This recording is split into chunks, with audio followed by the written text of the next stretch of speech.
Like even if you had the disease, you still had to get a vaccine. That's powerful, stupid. They don't do that in Europe. I think they do that here. There's mandatory vaccination in schools. Right, but if you already had the disease, you have natural immunity. We didn't seem to believe in that. That was here. debunked, though. I mean, that's not debunked. Don't you know people who've had COVID 4 or 5 times? I do. That's not natural immunity. There's no immunity there. You've had COVID 5 times. Probably because you had too many vaccines. I didn't have COVID. Did the vaccine gave you COVID? Well, that's certainly nothing unscientific about the fact that the vaccine, which does weaken you in order to strengthen you. So as do all vaccines. Exactly. Yeah. But while you're in a weakened state, yes, that's why so many people like me got it, did not have it while the thing was raging and I was taking zero precautions because I was never that afraid of it. But that's anecdotal. Like I've had every booster there is to anecdotal have, yeah. And I have never had COVID. I get a flu shot once a year. I haven't had the flu in 20 years. Right. Well, I haven't either, and I don't get a flu shot. Okay, so this is all anecdotal. Right. But you know the difference between anecdotal and statistical. I do. And statistically, you still have a 90% better chance of not being hospitalized, not dying if you're vaccinated. Okay, but that's assuming all people are alike, and that is one of the giant fallacies in your way of thinking. We are not all alike. Yes, I would recommend and have recommended the COVID vaccine for the high-risk people. Like if you're 90 or fat, get it. Absolutely, you need it. Some people don't. But you had... Djokovic didn't need it. But you had... Aaron Rodgers didn't need it. But you had something like 1,900 kids who died of COVID during the pandemic. No, I don't think that's right. How many of them died from the vaccine? None. The New York... And the thinking there is that, well, probably most kids are not going to die from COVID, so why bother with the vaccine? Because it's only going to be a few hundred kids, right? I don't know how many kids died. That seems very high to me. I know at one point the New York Times grossly, talking about misinformation, they had to apologize. They got it completely wrong. She reported something like 900,000 children have been hospitalized, and it was like 63,000. So maybe those facts should be checked. Papers can get it wrong, and they print retractions, and you know this. But also, with COVID or from COVID, did 1,900 children die with COVID? Yes, it's a whole different story. Okay, but take 7 million people worldwide. 7 million people worldwide who died from COVID. Like, if even just a fraction of that is, and it's probably a larger fraction who died of COVID than who died with COVID. If even just a fraction of that is, that's still a lot of fucking people. That's a lot of fucking people. Yes, but what? Okay, that's some people, 7 million people. Things are. And you cannot prevent that. You can, though. I mean, you can prevent. At what cost?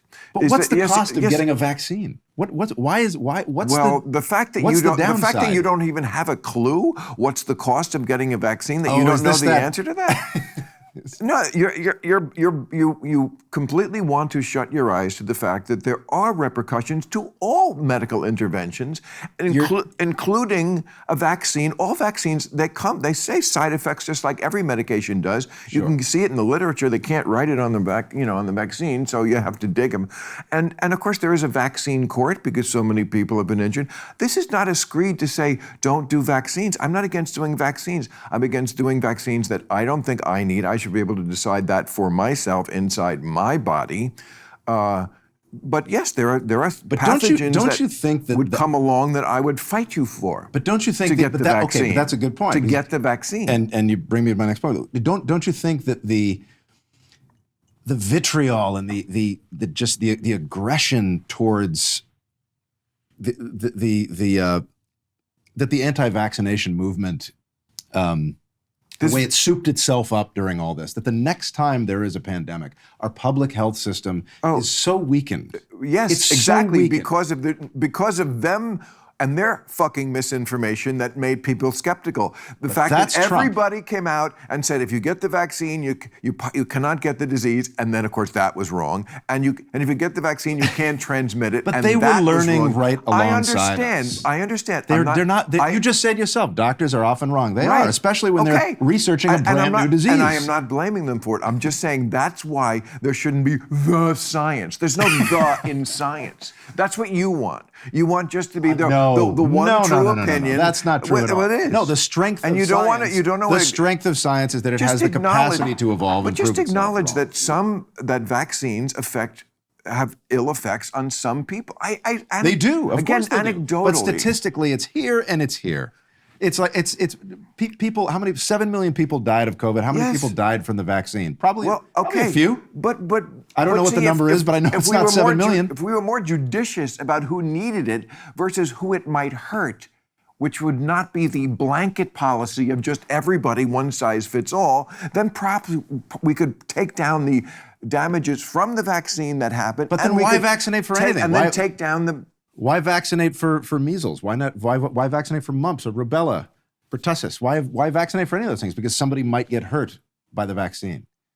I mean, why do those vaccines? Because COVID is newer. Well, COVID is newer. Yes, it's new, but is that the only reason?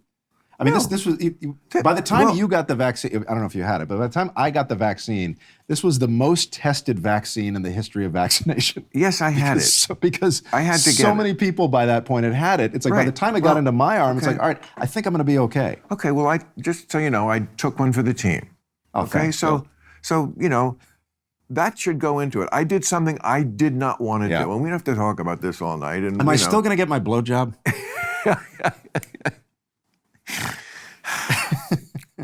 How many guys do you think you have to blow before you're officially gay? No, really, I'm asking you.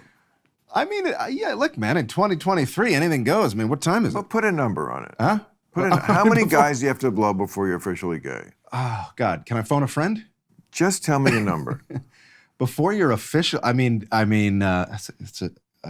have to ask my cousin. Just say a number. Before you're officially gay. Just say a number. A 2023 estimate or like a 2000 estimate? Today's estimate. Like pre-Bush v. Gore. I don't know. That's a tough one because you're all right. Well, then I have a punchline. You do. If you would say a number. Oh God! What do you want me to say? One. Okay, there we go. Hey, thanks for watching the clip. Hit the subscribe button now so you never miss out on our Club Random content that's posted daily.